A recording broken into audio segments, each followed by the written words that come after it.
ఈరోజైతే అబ్బా! Full work ఉండే. బిజినెస్ వర్క్ కాదు. మొత్తం ఇంట్లో వర్కే ఘోరమైన వర్క్ ఉండే. ఇంట్లో వర్క్ ప్లస్ బిజినెస్ వర్క్ ఎట్లా మేనేజ్ చేసినా ఈ వీడియోలో మొత్తం చూపిస్తా రండి. హలో! హాయ్ అండి. Welcome back to my channel. చూస్తున్నారు కదా, మొత్తం ఇక్కడ పిల్లలు స్కూల్కి వెళ్ళినాక ఇక నేను బెడ్ మొత్తం సదిరేసుకుంటా.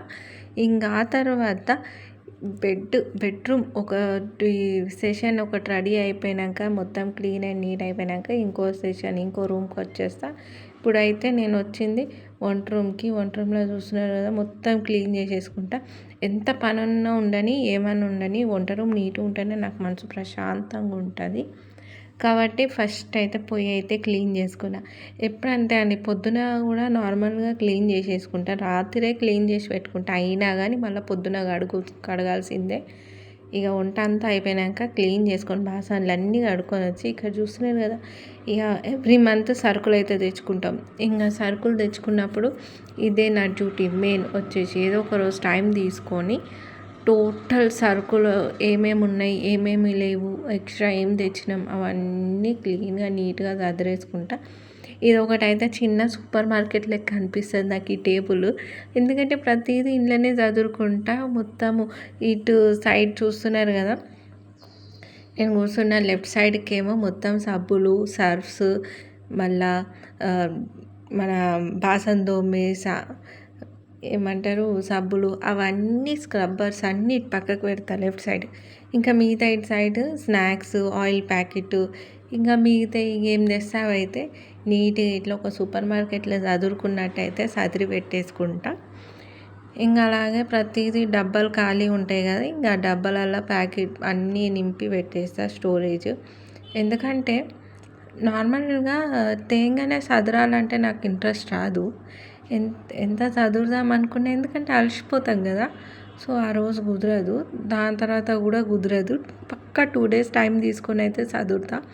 సో ఆ రోజైతే ఈరోజైతే పెట్టుకున్నా నేను. టోటల్గా అన్నీ చదిరేసుకుంటున్నా. కొన్నిసార్లు అనిపిస్తుంది కొన్ని ఎక్స్ట్రా తెచ్చుకున్నాము అని. ఈరోజు అయితే నాకు అనిపించింది, అయ్యో మన దొడ్డు రవ్వ ఉంటుంది కదా, గోధుమ రవ్వ ఆల్రెడీ 3 kgs తీసుకున్నా. కానీ ఇంట్లో చూస్తే మాత్రం ఇంకో 1/2 kg ఉంది. ఏం కాదులే, 1/2 kg అంటే సరిపోతుంది. కానీ నాకేమనిపించిందంటే, అయ్యో ఎట్లా మర్చిపోయినా నేను అన్నట్టు అయిపోయింది. ఇట్లా మీతో కూడా అవుతుందా? ఆల్రెడీ కొంచెం ఉన్నదాన్ని మళ్ళీ రిపీటెడ్గా మళ్ళీ పోయి తీసుకొచ్చుకున్నాడు. 1/2 kg కాబట్టి ఏం కాదు, అయిపోతుంది. కానీ కొంచెం తక్కువ కొనుక్కొస్తుండే కదా అన్న ఫీలింగ్ అయితే మనసులో ఉండే. అదే బాగా బాధ అనిపించింది. మీకు కూడా ఇట్లా కొన్నిసార్లు అవుతుందా? నేను అట్లా డబుల్ అంటే ఎక్కువ ఏం తేలే, ఓన్లీ గోధుమ రవ్వ ఒక్కటే తెచ్చుడైంది. అది కూడా ఒక 1/2 kg ఎక్కువ తీసుకొచ్చిన అంతే. నెల సరుకులు అయితే ఇట్లా చదిరేసుకుంటా, ప్రతిదీ నీట్గా పెట్టేసుకుంటా. దానికి పిల్లలకు స్నాక్స్ అవి అనేది అయితే మీద సెల్ఫ్లో పెట్టేస్తా. ఇంకా పేస్ట్, బ్రషెస్, షాంపూస్ అవన్నీ ఒక దగ్గర పెట్టేసుకుంటా.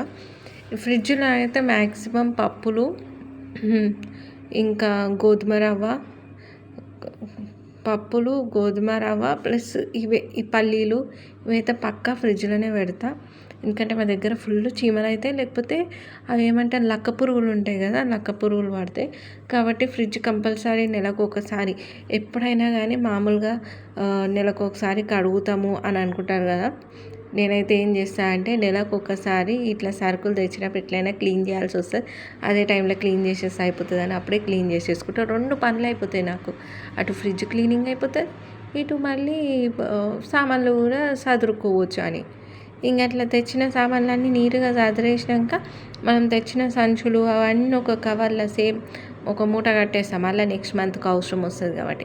ఇక్కడ చూస్తున్నారు కదా, షాంపూస్, బ్రష్లు, పేస్ట్లు ఇవన్నీ ఒక దగ్గర ఉంటాయి. స్నాక్స్ ఇవేంటంటే ఎన్నిసార్లు చదివినా మళ్ళీ ఇంతే అవుతుంది. మీ ఇంట్లో కూడా ఉంటేనా? ఒక సామాన్ ఎంత చదివినా కానీ ఒక ప్లేస్లో ఉన్నది ఇంకో ప్లేస్లో ఉండదు. ఇప్పుడు చూడండి ఎంత నీట్గా ఉన్నదో. ఫస్ట్ చూసినారు కదా ఎట్లుండేనో, ఇప్పుడున్న నీట్గా నేను తీస్తేనే అది నీట్గా ఉంటుంది. మా వాళ్ళు తీసినారు అనుకో, అది నీట్ ఉండదు, రచ్చనే ఉంటుంది.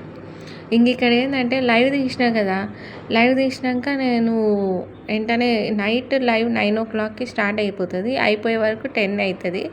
ఇంకా 10:00 దాకా సదురుకుంటా కూర్చుంటే నేను మళ్ళీ పొద్దున ఏం పని చేయలేను కాబట్టి ఏం చేస్తా అంటే ఒక టేబుల్ మీద మంచిగా పెట్టేస్తా. తెల్లారి ఇంట్లో పనులన్నీ అయిపోయినాక ఇక డే మొత్తం ఇంట్లోనే ఉంటా పిల్లలు వచ్చేదాకా షాప్లోనే. కాబట్టి అప్పుడు చదువుకుంటా. ఇక ఇప్పుడు రాగానే ఫస్ట్ నేను చేసే పని నిన్న లైవ్కి ఏమేమి తీసినానో అవన్నీ నీట్గా చదివేసుకుంటా. చదువుకున్నాక మళ్ళీ ఫోటోషూట్ స్టార్ట్ అయిపోతుంది.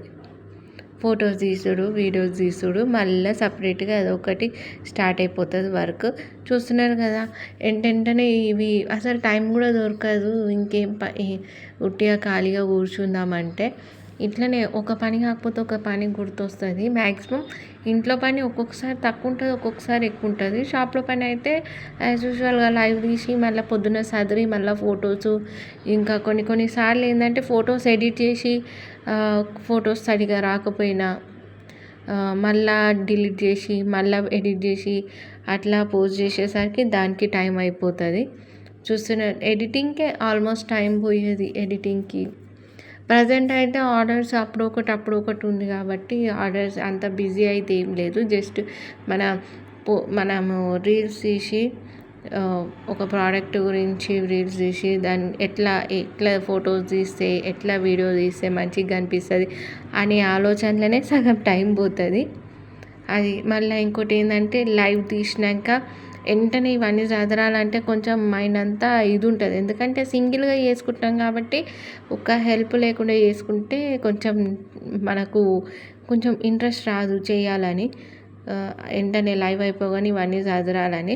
సో నేను ఏం చేస్తాను అంటే లైవ్ అయిపోగానే ఆ ప్రోడక్ట్స్ అనేది తీసి ఐటమ్స్ అన్నీ ఒక టేబుల్ మీద పెట్టుకుంటా. ఆ తర్వాత నెక్స్ట్ డే మళ్ళీ ఇంట్లో పని అంతా చేసుకొని యాజ్ యూజువల్గా 9:30 10:00కి మన షాప్ రూమ్లోకి అయితే ఎంటర్ అయిపోయి అప్పుడు అన్నీ చదివేసుకుని స్టార్ట్ చేస్తా. అప్పటిదాకా ఇవేం పెట్టుకోను ఎక్స్ట్రా పనులు.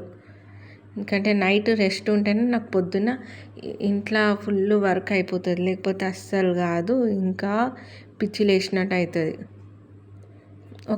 ఇప్పుడు మనం ఇంట్లో వర్క్ చేసుకుంటా ప్లస్ బిజినెస్ని చూస్తూ, ఇంట్లో బిజినెసే కాబట్టి నాకు ఏమీ అంటే ఇట్లా బాగా రిస్క్ అయితే అనిపిస్తలేదు. ఇంకా బాగా ఆర్డర్స్ వచ్చినప్పుడు ఎట్లుంటుందో తెలియదు కానీ ప్రజెంట్ 1-2 ఆర్డర్స్కి అయితే కొంచెం హెవీ అయితే ఏమనిపిస్తలే. అలాగే నా చిన్న బిజినెస్ని నేను ఎలా అరేంజ్ చేసుకున్నానో మీరైతే చూసేయండి ఈ వీడియోలో. చాలా చిన్న సింపుల్గా అయితే ఆర్గనైజ్ అయితే చేసుకున్నా.